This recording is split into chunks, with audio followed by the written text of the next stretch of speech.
Assalamu alaikum wa rahmatullahi wa barakatuh, Sheikh. Wa alaikum salam wa rahmatullahi wa barakatuh.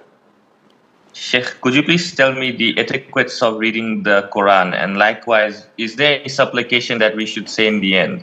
Jazakallahu khair. Wa jazakum. There are a lot of etiquettes, but this is again not the time.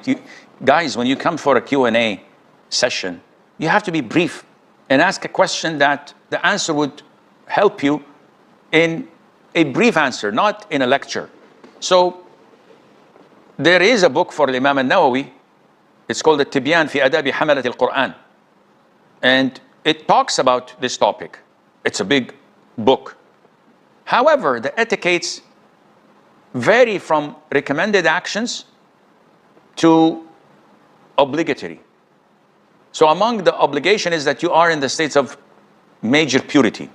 And the issue of being in the minor purity, meaning having wudu or not, is an issue of dispute.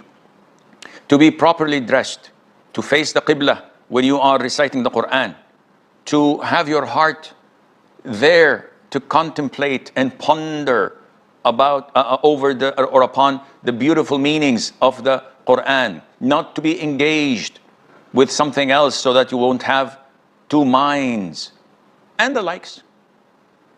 So maybe if you go to the book and read it, you will find what you want there, inshallah. The difference between Mathi and Mani.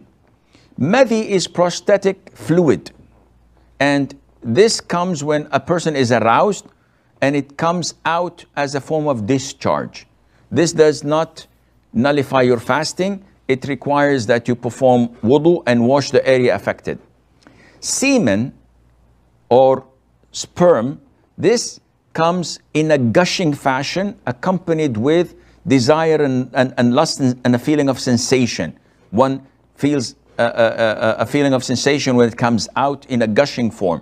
This requires ghusl, and if it's done deliberately by hugging or kissing the spouse or by any other means, this nullifies the fasting as well.